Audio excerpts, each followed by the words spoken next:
नमस्कार फ्रेंड मुरा आस आपण मैंने देखते ओडिया स्टडी आपण मैंने वीडियो देखिए बलराम जोया एप्लाय फॉर्म को किपरि आपण मैंने पूरण करें। बंधुगण बर्तमान भी खुशी खबर आसी जो मैंने बलराम जोया एप्लाय करने को चाहते से खुशी खबर कहीं बंधुगण बलराम जोया एप्लाय करने फॉर्म टी आसीगला तेज से फॉर्म को किपरि पूरण कराए केमी कराए यह जानते बंधुगण आपण मैंने ये वीडियो को शेष पर्यंत देखंतु।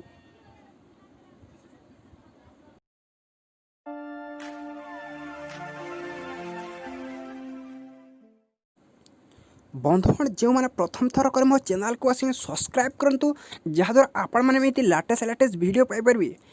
बंधुगण यही फॉर्म रे 4टी पेज देछि एवं प्रथम पेज रे बलराम योजना कौन एवं यार फुल फॉर्म देछि एवं द्वितीय पेज रे यार रूल रेगुलेशन दियाछि एवं चतुर्थ पेज रे फॉर्म फिलअप पूर्ण करने को दियाछि। द्वितीय पेज रे जो रूल रेगुलेशन एठारे आपण जानिबा जे बंधुगण ग्रुप ग्रुप कर यह दिया एवं 1,60,000 टंका यही ग्रुप रे दिया एवं जो मैंने डिफल्टर थे से दिया नहीं तेरे जा चतुर्थ पेज रे एठारे आपण देखि पारते ईयर एठारे ईयर देबे तापरे डिस्ट्रिक्ट देबे विलेज देबे फार्मर आईडी देबे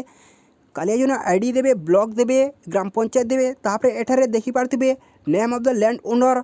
नाम लिखिबे तापरे डिस्ट्रिक्ट तहसील विलेज खातियान नंबर प्लॉट नंबर देला परे आपण देखि पारथिबे सेशन ईयर देबे तापरे आपण खरीफ ना रबी देबे तापरे लैंड ऑफ एकड़ आपण केते एकड़ एठारे लिखिबे तापरे एठारे देखि पारथिबे डेट ऑफ इश्यू प्लेस एठारे आपण को डेट देबे जो तारीख आप इश्यू कर प्लेस देवे आप ग्राम देवे आप देखिए सिग्नेचर ऑफ इश्यू ऑफिसर एठारे VOW ऑफिसर देवे एठारे सिग्नेचर। तो बंधुगण यही वीडियो आपको जब भल लगे लाइक करते सब्सक्राइब करूँ और पाखर बेल आइकन बटन क्लिक करूँ।